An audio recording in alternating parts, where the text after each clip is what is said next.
Hey everybody. Hey friends. I love that. It's so nasally and annoying. That's my opening. That is my opening. I'm gonna make me a little like intro with the little Casio be like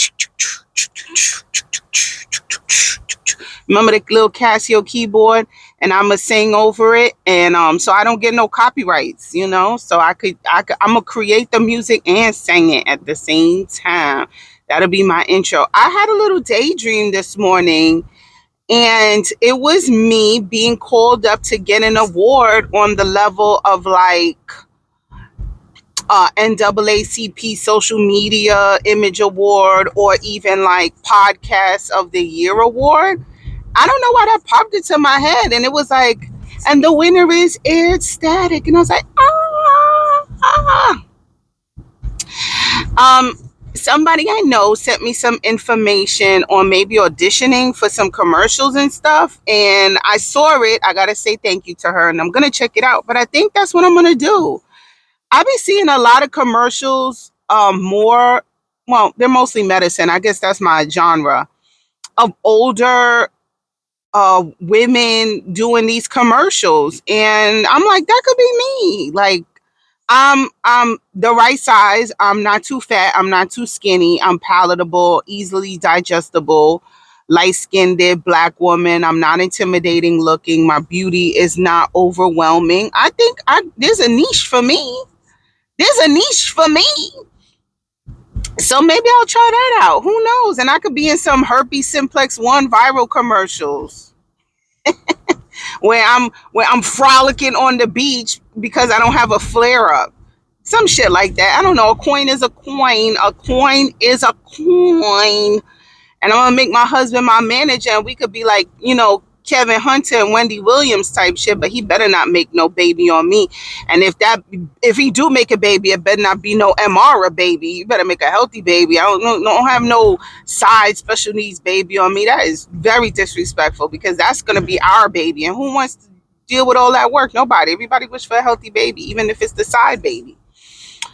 Let's talk about Killer Mike winning the Grammys. I think he won 3 of them, and I think he won Best Rap Album of the Year, I believe. But who else didn't know that Killer Mike had a fucking album out? I had no idea Killer Mike had an album out. I thought he was in his political bag, just going around the platform to platform, not really endorsing any president.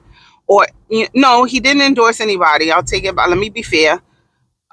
He talked about the pros and cons of Republican and Democrat, but I thought that's what he was on, like the late shows and the Bill Maher shows, and just being political commentary. I had no idea the man was making music. And I guess the not the Academy, the Grammys knew. But like all things, I think they're contrived. I think it's a,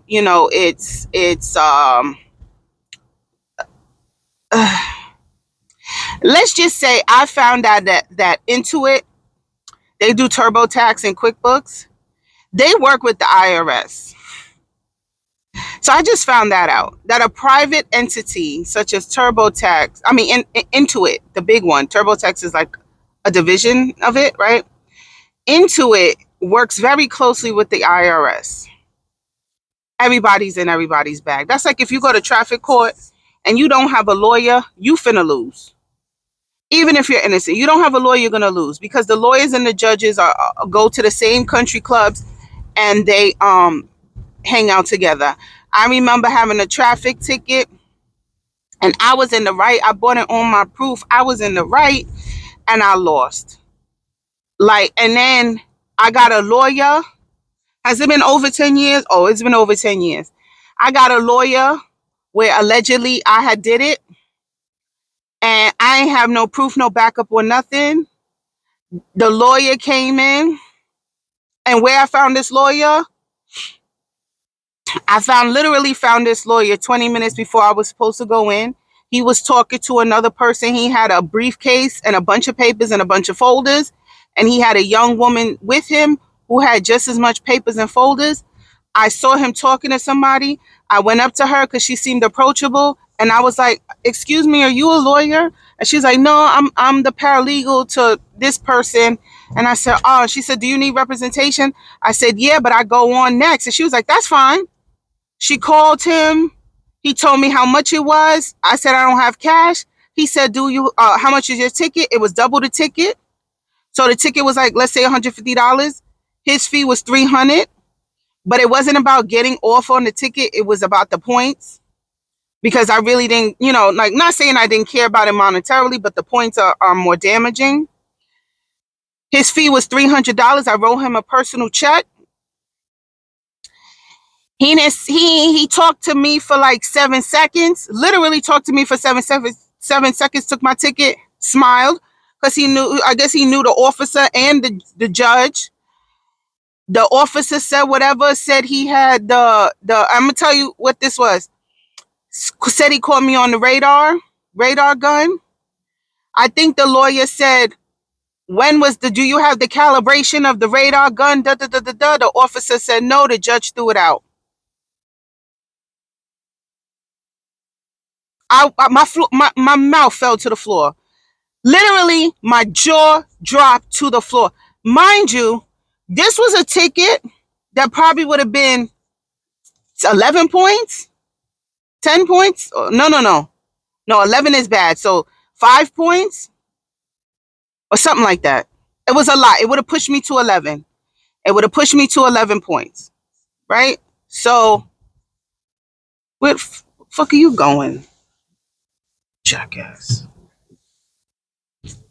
So it would have pushed me to 11, and that's when you get your license suspended or whatever. Literally, my fucking jaw fell to the floor, and I took his card, and whatever. Check was cashed because I had money, right? Fortunately, I was never in that situation again where I had to use him again. But all my friends, they got me. Call him. Double the ticket, they was off. That's what I'm trying to say about the sorry guys, I was distracted because there was a pile up because of some construction at a circle. Y'all know those traffic circles, so I was paying attention a little bit, my bad. But I feel like the Grammys are the same way, whereas the record labels and the execs are rubbing elbows with the people that vote for the Grammys. I feel that way, right? So, like Jay-Z said, the Grammys were subjective, but I didn't really talk about this before, but I'm going to talk about it now because I thought it was a little fucked up, but that's what I do. And Jay-Z, you a little too late, bro, defending your wife as far as this. Because then another nigga grabbed a mic out of Miss Mayo's hand and defended Beyonce. And the look on her face when he did that was splash waterfalls. Okay? Hope she was wearing a panty liner because it looked soaked. And when you did it, she looked a little embarrassed and annoyed. You a little late, bruh. She has collected all those Grammys.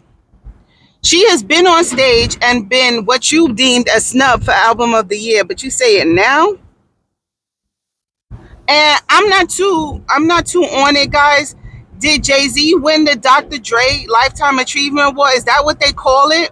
Or did Dr. Dre win and Jay-Z went and got it for him? Either way, there was something with Dr. Dre in the name. And I'm really surprised because did y'all forget what the fuck he did to Dee Barns? If y'all don't know, if y'all too young, y'all don't know who Dee Barns is?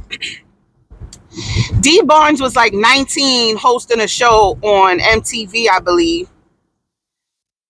And I don't know if it's alleged because she pressed charges on him, but her story is, and she went on the Wendy Williams show and said it again a few years ago, that he violently assaulted her in front of people at a function where his bodyguard was holding people back by gunpoint, and the one person that did try to help got violently pistol whipped and lost teeth.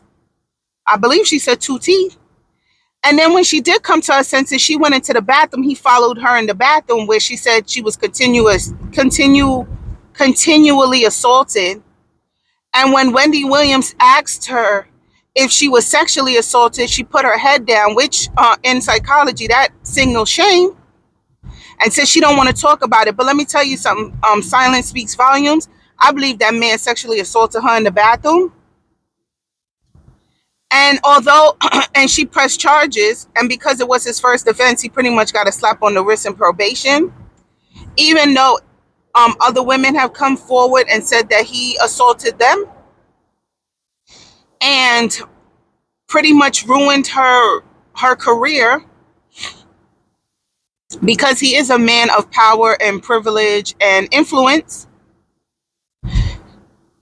And he went on to be this mega superstar, and she's pretty much left destitute.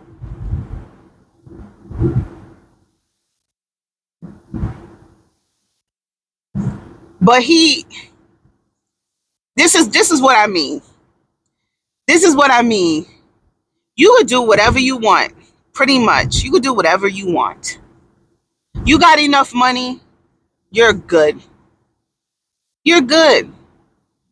So I'm just a little floored that we forgot about, or not we, because I knew Dr. Dre was problematic, but I'm a fan and a student of the arts, and I definitely can separate the man or woman from the art. I do that with Bill Cosby, R. Kelly, Weinstein. I still watch Weinstein movies. I still listen to R. Kelly, although I don't go out and like make sure I listen to it. Nah, da, da, da, da. If a song come on, I'm not turning it off. But I don't go and buy music anyway.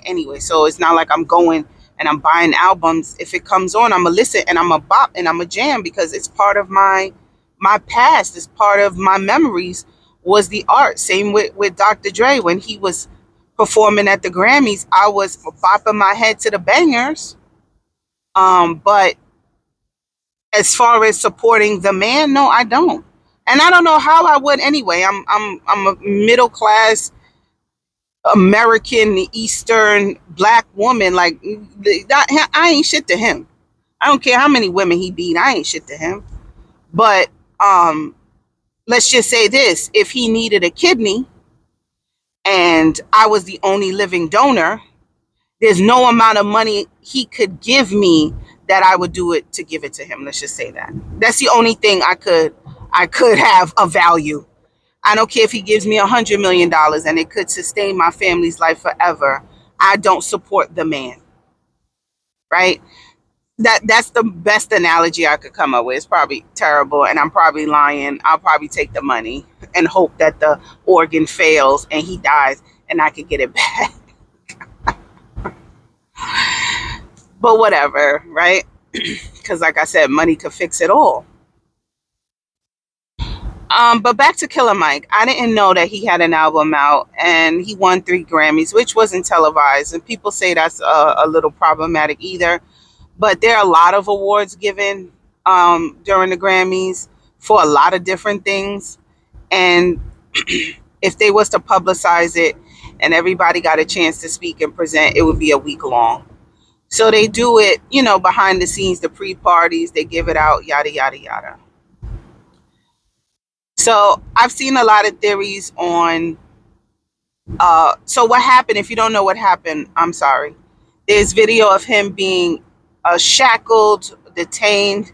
It come to find out that he wasn't arrested, he was detained. But anyway, he's cuffed and walked somewhere with security guards and he's yelling or whatever. And the headline is Killer Mike arrested, yada, yada, yada. Anyway, he goes on the radio and says that it was because of an overzealous female security guard, and somehow she got knocked to the ground. Now, if you don't know who Killer Mike is, he's a big black nigga. He's big. So even if he's flailing his arms, I could see him knocking down someone unintentional. I don't know if he's the type to lay niggas down. I don't really know too much about Killer Mike, but anyway, that's the story. So some people are saying that it's a humiliation ritual by way of Illuminati and or Boule to for him, like his initiation. And then there's some other theories that this is an election year. Like I said, I know Killer Mike from early on being a rap artist from the South, and then as of recent, him going into political commentary. So is this a way to get more into his political commentary bag by showing the political activists getting arrested, kind of like Yandy Luther the King, Yandy Smith Harris, by way of Love and Hip Hop when she was doing all this activism for prison reform and jail stuff? Her and Portia Martin Luther the King, where they were, Breonna Tayloring and George Floyding and just having these public arrests that were being in the media for protesting.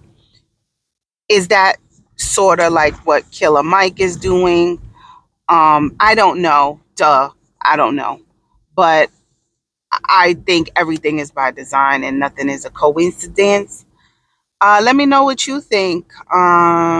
Get in the comments. Hit me up. I'm gonna probably do some more shows and some more car shows if anything else comes up. But I pushed back the the time for the Saturday live show. It's gonna be around, I want to say 5 or 6 o'clock, because I gotta go to a workshop. So gonna get this business popping, and I'm going to a workshop, and I'll be on after the workshop. But not next week's, it's this week. Saturday is about setting boundaries, and more importantly, if you should, and how to set boundaries with yourself.